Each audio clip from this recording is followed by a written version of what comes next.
Mga kapatid sa pananampalataya,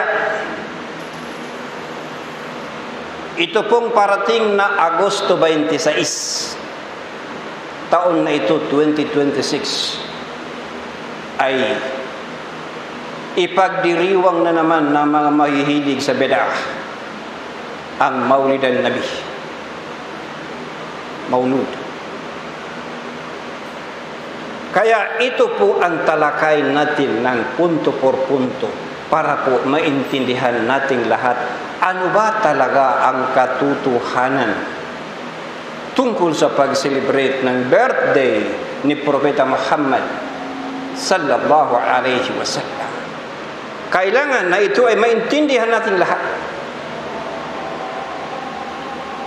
Marami na naman ang magsiselebrate, pati na yung mismong birthday ng mama, birthday ng misis niya, birthday ng anak nila, siniselebrate nang hindi nila alam ano ba ang katotohanan tungkol sa birthday celebration. Ipaliwanag natin ang punto por punto. Pagkatandaan po natin na dumarami na ang mga nag-uutos ng mabuti. Dumarami na mga gumugraduate, mga anak natin sa iba't ibang universidad. Dumarami na ang nagdadakwa. Dumarami ang nag-uutos ng kabutihan. Ngunit kaunti lang po ang nagbabawal ng masama. Kasama na ang kasamaan ng Maulidan Nabi celebration. Kaya tayo tinawag sa Quran na the best nation ay sapagkat ipinag-uutos natin ang kabutihan, ipinagbabawal natin ang kasamaan, at tayo po ay nananampalataya sa Allah. Kuntum khayra ummatin ukhrijat lin-nasi ta'muruna bil ma'rufi wa tanhauna 'anil munkari wa tu'minuna billah. Kayo, ibig sabihin kayo ng mga Muslim. Kayo ang pinaka-the best na nasyon na kailanman pinalitaw sa sangkatauhan. Ipinag-uutos ninyo ang kabutihan, al-ma'ruf, at ipinagbabawal ninyo ang kasamaan, al-munkar, at kayo ay nananampalataya sa Allah. Mga kapatid sa pananampalataya, marami ang mga Muslim nagtuturo ng kabutihan, sinabi natin kanina, pero kaunti yung nagbabawal ng masama, lalo na ang Maulidan Nabi. Ngayon, gawin natin na simplified ang pagpapaliwanag. Gawin po natin mga tanong para madali ninyo matandaan. Tanong number 1. Saan galing ang Maulidan Nabi celebration? Ito ba ay galing sa Quran? Ito ba ay galing sa hadith? Ito ba ay galing sa Madina? Saan galing? Sagot. Ang Maulidan Nabi celebration ay nagmula sa Fatimiyya dynasty ng mga Shia Rafidah ng Egypt 400 years pagkatapos ng Hijrah.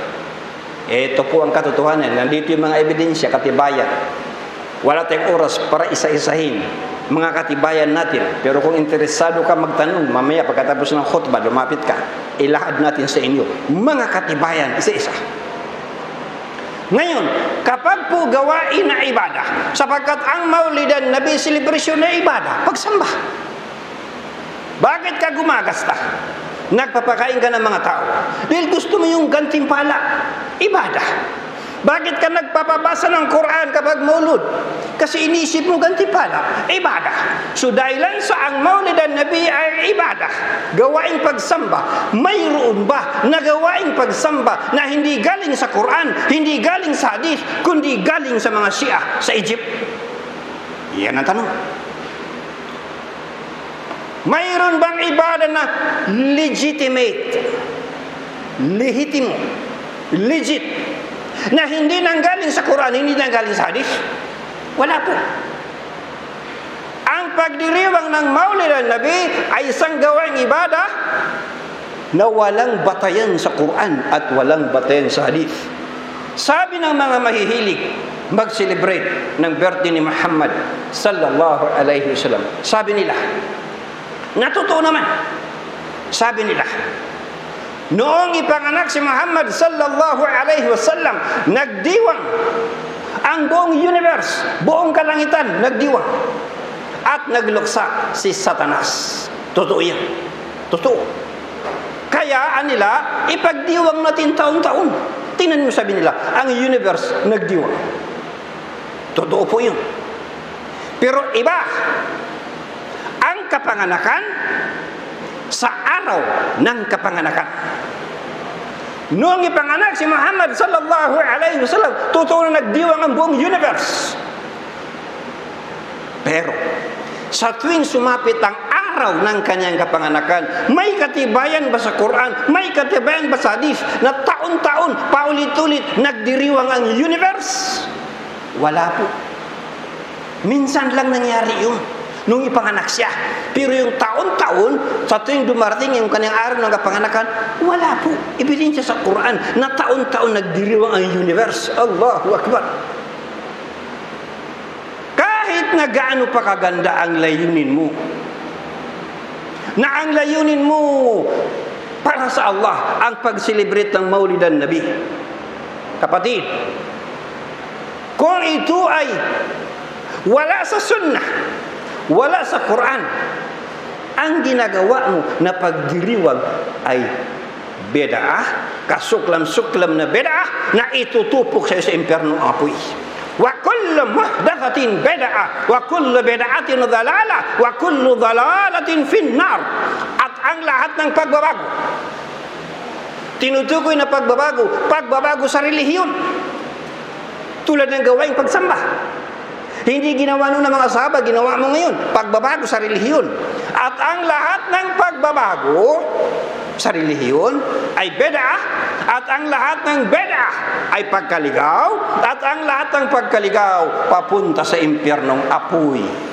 Kaya mga kapatid sa pananampalataya, kahit na gaano pa kaganda ang layunin mo, na kaya ka nagsiselebrate ng Maulid an-Nabi para sa Allah, kung ang ginagawa mo na celebration ay nanggaling sa ibadah, pagsamba ng mga musyrikun at mga kufar, ay sigurado, kapuot-puot sa Allah ang ginagawa mo na ibadah. Tanong numero 2, saan naman ginaya ng Fatimiyya dynasty ang pagdiriwang ng Maulid an-Nabi? Saan? Iniisa-isa ko sa inyo ang detalyado na paliwanag. Lahat po ito may katibayan. Sangkaterbang mga references.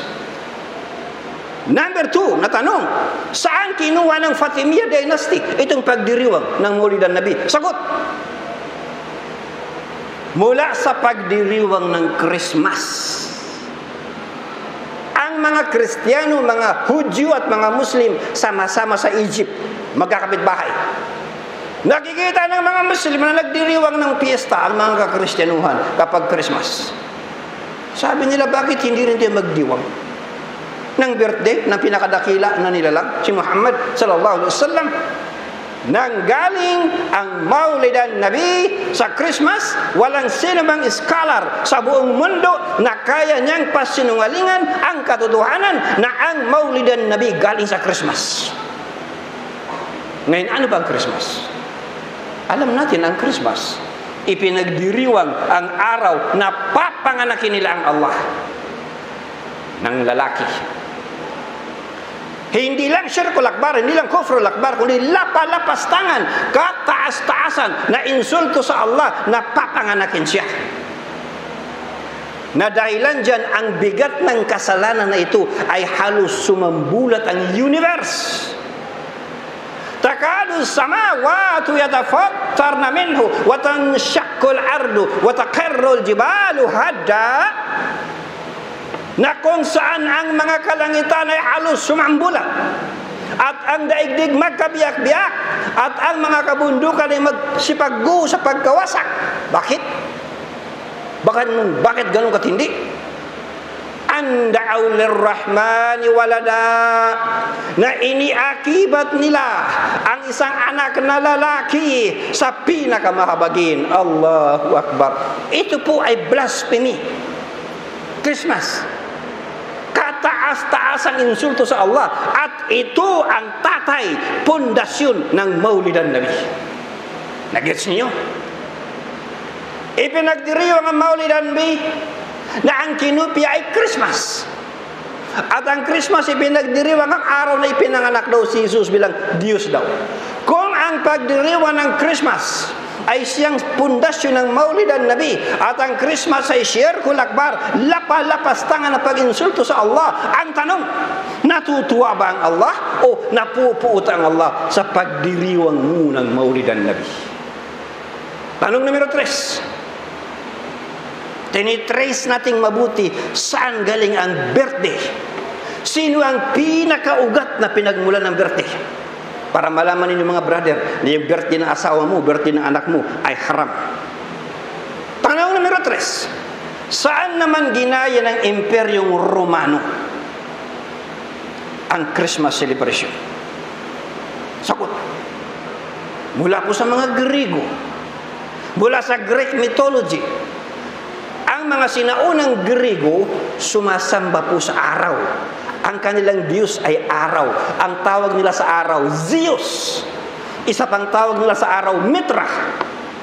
Sinasamba nila ang araw. At sila rin ang mga Griego ang nag-imbento ng konsepto ng Disyembre 25 bilang birthday ng Diyos, at tinupya ng mga Romano at inilagay nila na birthday rin daw ni Jesus. Ibig sabihin mga kapatid, sa panampalataya, Syirkul Akbar ang pinagmulan ng birthday celebration. Pagsamba sa araw, lumipat sa pagsamba kay Jesus.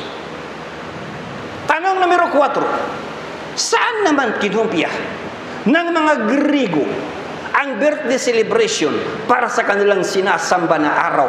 Sagot. Kay Paraon. Peraon tawag natin sa Maranao. Paraon sa Tagalog. Ang kauna-unahan na nag-celebrate ng birthday sa mundong ito 3,000 years before Christ. 3,000 years bago dumating si Jesus. Ang kauna-unahan na nag-celebrate ng birthday sa ibabaw ng lupa ay si Paraon. Hindi para i-celebrate yung physical na birth date niya, kundi para i-celebrate ang araw na siya'y koronahan bilang Diyos. Nagets mo? Saan galing ang birthday? Mula sa Syirkul Akbar ng pagsamba kay Paraon. Ang birthday celebration lumipat sa Syirkul Akbar sa pagsamba ng mga Griego sa araw. Mula sa Syirkul Akbar ng mga Griego sa pagsamba sa araw, ang birthday celebration lumipat sa Syirkul Akbar ng pagsamba ng mga Romano kay Jesus, at mula sa Syirkul Akbar ng pagsamba kay Jesus, ang birthday celebration lumipat sa mga Muslim at tinawag nilang Maulud. Nagets mo na saan galing ang birthday? Kaya huwag ka nang mag-birthday ulit para malaman mo kung saan galing ang birthday celebration. Sa pamamagitan ng pagdiriwang ng Maulidan Nabi, ginagaya ng mga Muslim ang pagdiriwang ng pagsamba kay Jesus, Christmas, na nanggaling naman sa pagsamba sa araw ng mga Griego, na pinakananggaling naman sa pagsamba kay Paraon. Nakita ninyo? Ano ang sabi ng hadith? Tungkol sa ordinaryong panggagaya. Yun nga lang, gayahin mo yung kultura ng mga kufar. Nagiging kafir ka rin. Ito pa kaya, mismo ang ginaya ay ang ibada ng mga Romano at ibada ng mga Grego at ibada ng mga alipuris ni Paraon. Anong sabi ng hadith? Man tashabbaha biqaumin fahuwa minhum. Sino man ang nakikigaya sa isang sambayanan, siya ay kaisa nila. Ano ang tafsir ng mga ulama sa siya ay kaisa nila? Ang ibig sabihin ng siya ay kaisa nila, kung ang ginagaya mo ay mga musyrikun, kung ang ginagaya mo mga kufar, ikaw ay nagiging musyrik din, ikaw ay nagiging kafir din. Allahu Akbar. Tanong numero 5. Ipinapahintulot ba sa mga Muslim na magsagawa ng ibadah na ang pundasyon ay galing sa Syirkul Akbar?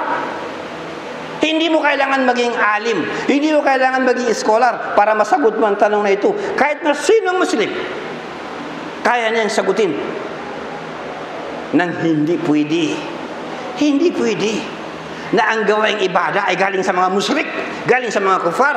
Kahit paman din, palamutian mo ang maulidan Nabi ng pagbabasa ng Quran. Yan ang katwiran nila. Sabi nila, hindi naman namin ginagaya ang Christmas. Na ang Christmas inuman ng alak, sayawan, yugyugan, kantahan. Ang aming ginagawa ay pagbabasa ng Quran, zikr, salawat, sadakah, da'wah. Hindi ba pwede yun, sabi nila?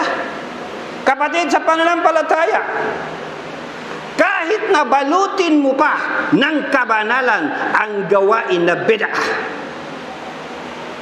kahit na balutin mo pa ng mga gawaing kabanalan, pagandahin mo pa ang maulidan Nabi ng mga pagbabasa ng Quran, ng mga zikr, ng mga gawaing ibada, ng mga salawat, ng mga sadaka, ng mga da'wah, na nanatili pa rin, hindi mabubura ang katotohanan at buong katotohanan na ang maulidan Nabi galing sa Syirkul Akbar ng Christmas. Nagets mo? Kaya huwag nilang ikatwiran na magpapalecture po kami, magdadakwa kami, magbabasa kami ng Quran. Bakit hindi ninyo gawin? Araw-araw ang pagbabasa ng Quran, minuto pagsasalawat, pagdidikr, pagsasadaka, pagdadakwa. Bakit sa loob ng isang taon gagawin mo at itatapat mo ba sa petsa ng bid'ah? Yan ang tanong na hindi nila kayang sagutin. Subhanallah. At dahilan po sa marami na naman ang mangingibitar, wag na wag kayong sumali, wag na wag kayong kumain, makikain, wag na wag kayong pupunta, makisali. Dahil pag nandoon ka, tinutulungan mo, nakikipagtulungan ka sa gawain ng mungkar, na galing sa mungkar. At anong sabi ng Allah sa pakikipagtulungan sa gawain ng makasalanan? وَلَا تَعَاوَنُوا عَلَى الْإِثْمِ وَالْعُدْوَانِ وَاتَّقُوا اللَّهَ إِنَّ اللَّهَ شَدِيدُ الْعِقَابِ. Ngunit huwag kayong magtulungan sa isa't isa sa kasalanan at paglabag. At katakutan ninyo ang Allah. Katotohanan, ang Allah ay mahigpit sa pagpaparusa. Kaya kapag inimbitahan ka, kainan, sa pag-celebrate ng Maulidan Nabi, huwag kang pupunta. Itong warning ng verse, katakutan mo ang Allah. Huwag kang tutulong na i-promote ang gawain na kasuklam-suklan sa paningin ng Allah. Tanong numero 6. Kung itong Maulidan Nabi ay haram, bakit ang dami nang gumagawa nito? Sagot, maliban sa enjoyment. Kaya sumasali yung tao, libre kain eh. Enjoyment, libre panood. Panood ka ng parada. Sa ibang mga bansa, parada. Pakuntisan pa ng flute, pagandahan ng flute. Enjoyment. Maliban pa sa enjoyment, bakit sumasali ang mga tao? Ang pinakadahilan ay ayaw talikdan ng Muslim ang kinagisnan na kagawian ng kanilang mga ninuno. Kahit na sabihin mo sa kanila, brother, haram ito. Hindi, ito ang ginagawa ng ninuno namin. Ninuno namin, mga elders. Kaya nga matagumpay ang Islam noon, kaya nga matagumpay ang Pilipinas noon, kasi ang mga elders namin, ang sinusunod namin, sila ang susundin namin. Anong sabi ng Quran? Pagsunod sa mga ninuno ng mga ligaw. وَإِذَا قِيلَ لَهُمُ اتَّبِعُوا مَا أَنزَلَ اللَّهُ قَالُوا بَلْ نَتَّبِعُ مَا أَلْفَيْنَا عَلَيْهِ آبَاءَنَا. At kapag sinabi sa kanila, sumunod kayo sa anumang ipinahayag ng Allah, sila ay nagsasabi, hindi. Aming susundin ang anumang kinagisnan naming sinusunod ng aming mga ninuno. Allahu Akbar. Nakita mo? Tanong numero 7. Brother, kung masama ang maulidan ng Nabi, bakit may mga mufti, may mga grand mufti na nagbigay ng hukom na halal ang maulidan ng Nabi? Sagot, ang mga mufti na yan, mga grand mufti na yan, mga ulama yan, mga maaalam sa Quran, mga maaalam sa tafsir, mga maaalam sa hadith, mga maaalam sa sirah, mga maaalam sa fiqh, Islamic jurisprudence, at kung ano-ano pang pasikot-sikot sa Islam. Mga scholar rin, mga maaalam. Ngunit, walang scholar sa mundo na alam niya ang lahat ng kaalaman. Gaano ka man ka-scholar, gaano ka man kagaling, gaano ka man katalino, gaano ka man kahusay, mas higit na marami pa rin ang hindi mo alam. At kasama sa kanilang hindi alam, saan galing ang birthday celebration? Tanungin mo, yung mufti, yung grand mufti, saan po galing ang birthday celebration? Sino ang kauna-unahang nag-celebrate ng birthday? Hindi niya alam na si Paraon. Hindi nila alam na ang birthday celebration konektado sa pagsamba kay Paraon, pagsamba sa araw, pagsamba kay Jesus.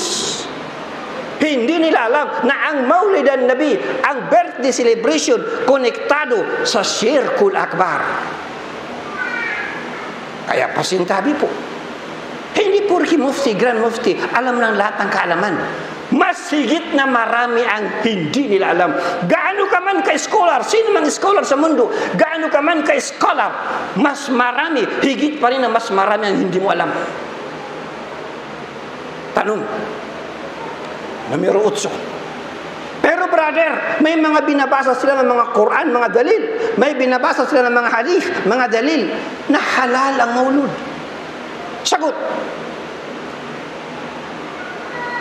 pinipilipit nila ang mga kahulugan ng Quran. Pinipilipit nila ang mga kahulugan ng hadith. Yang mga dalil nila, basahin mo mabuti. Yang mga dalil nila ng Quran, basahin mo. Yang mga dalil nila ng hadith, basahin mo. Iisa ang tema. Mahalin natin si Muhammad sallallahu alaihi wasallam. Igalang siya, respetuhin siya, dakilain siya, parangalan siya. Iyon ang laman. Basahin mo isa-isa ang mga verses na yan at mga hadith na yan. Lahat po yan tungkol sa pagmamahal kay Muhammad sallallahu alaihi wasallam. Wala pong ni isa na tungkol sa birthday ni Muhammad sallallahu alaihi wasallam. Tanong, paano ba natin mamahalin si Muhammad sallallahu alaihi wasallam? Yung pagmamahal na legit, hindi pagmamahal na personal feeling, hindi pagmamahal na personal emotion, kundi pagmamahal na aprobado sa Allah, galing sa Quran. Pagmamahal na aprobado kay Muhammad sallallahu alaihi wasallam, galing sa hadith. Yan ang legit na pagmamahal. Dahil kung mamahalin natin siya na ang susundin natin, personal feeling natin, pwedeng pumasok si Iblis, udyukan ka niya, sabihin niya, ang pagmamahal kay Muhammad, kumanta ka ng happy birthday. May mga Muslim na kumakanta ng happy birthday, karaoke pa, kapag birthday ni Muhammad sallallahu alaihi wasallam. Yun ang iniudyok sa kanila ni Iblis. Kaya ang kailangan na pagmamahal kay Muhammad sallallahu alaihi wasallam, yung legit, Galing sa Quran, galing sa hadith. At ano ang legit na pagmamahal kay Muhammad sallallahu alaihi wasallam na galing sa Quran, galing sa hadith? Number 1, sundin mo ang utos ni Muhammad sallallahu alaihi wasallam. Number 2, iwasan mo ang ipinagbabawal ni Muhammad sallallahu alaihi wasallam.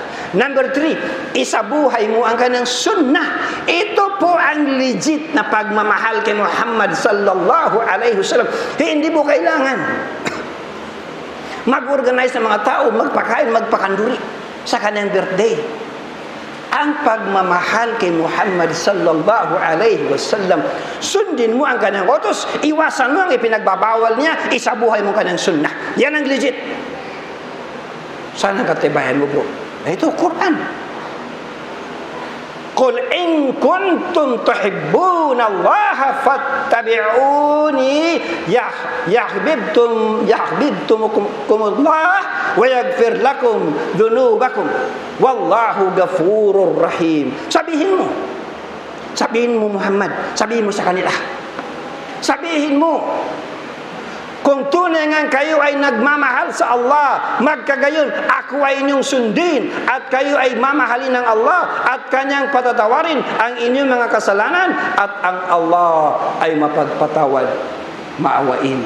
Yan po ang pagmamahal kay Muhammad sallallahu alaihi wasallam. Madali lang siya mahalin.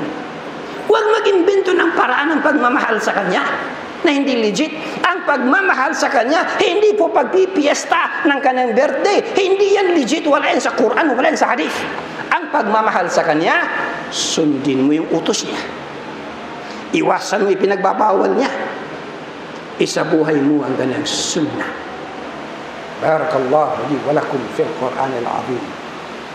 Wa nafa'ani wa iyyakum bil ayati wa dhikril hakim. وتقبل مني ومنكم تلاوته إنه هو السميع العليم.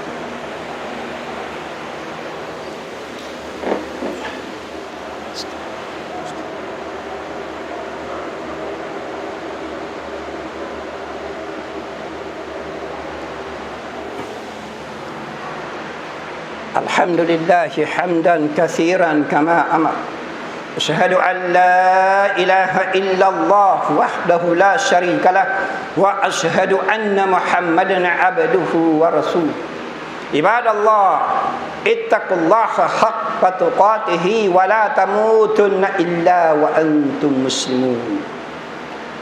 Mga kapatid sa pananampalataya, ang pinakamasaklap na fitna, pinakamatindi, pinakamasama na fitna, kalamidad, ay yaong gumagawa ka ng ibadah na buong akala mo ang ginagawa mo ay gagantimpalaan ka ng paraiso.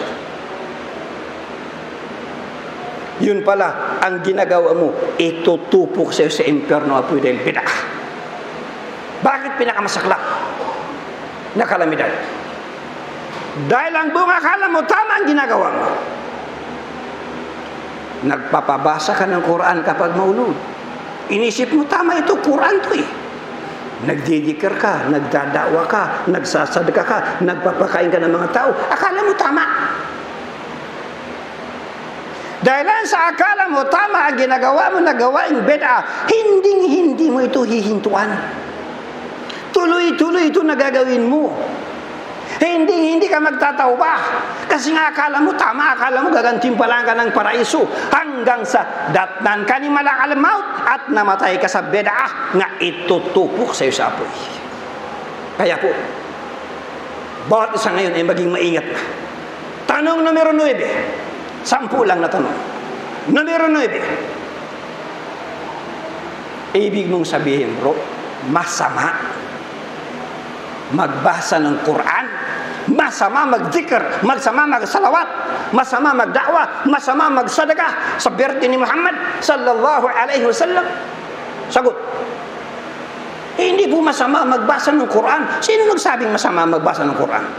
Hindi masama magsadaka, hindi masama po ang magdikr, hindi masama po ang magda'wa.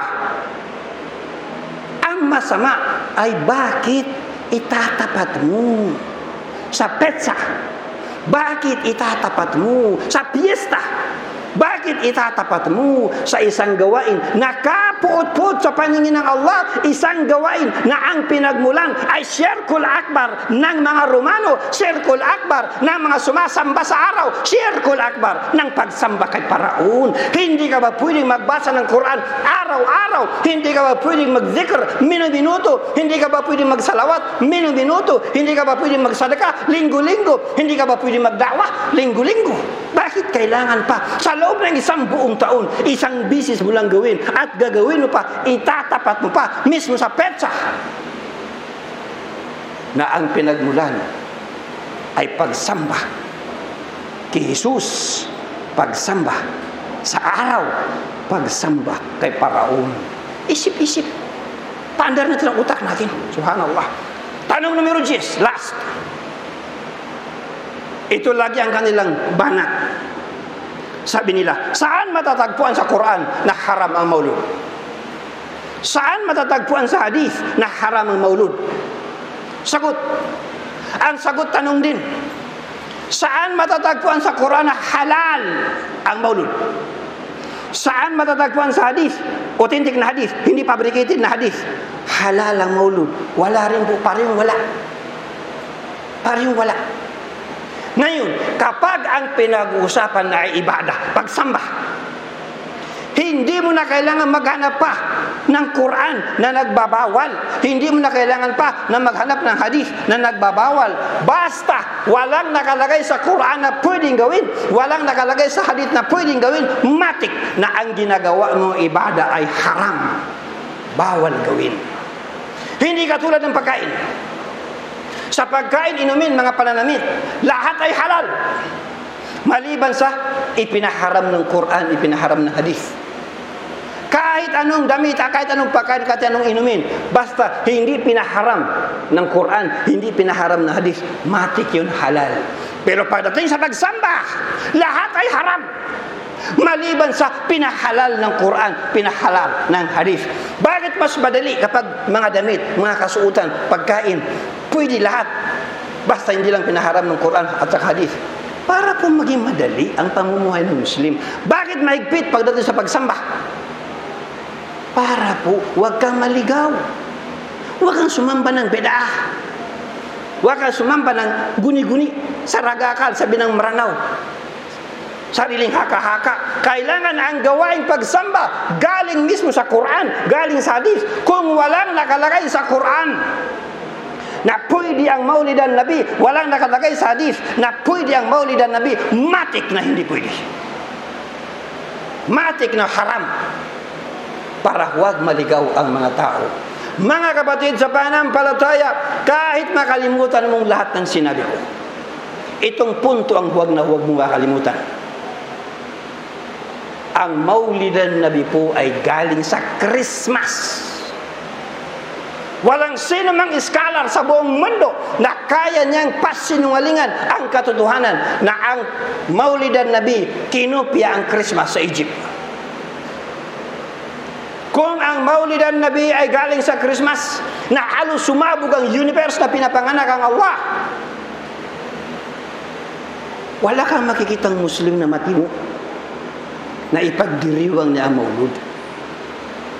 Ang makita mo lang na magdiriwang ng maulud, yung mga ignorante, hindi nila alam saan galing ang maulidan Nabi. Ulitin natin, last na lang.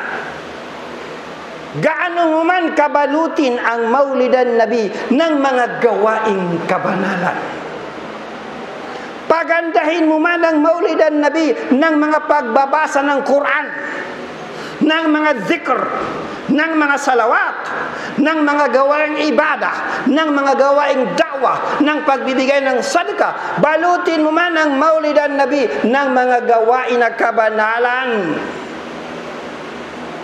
hindi pa rin mabubura ang katotohanan at pawang katotohanan na ang maulidan Nabi galing sa Shirkul Akbar ng pagsamba kay Jesus, galing sa Shirkul Akbar ng pagsamba sa araw, galing sa Shirkul Akbar ng pagsamba kay Paraon.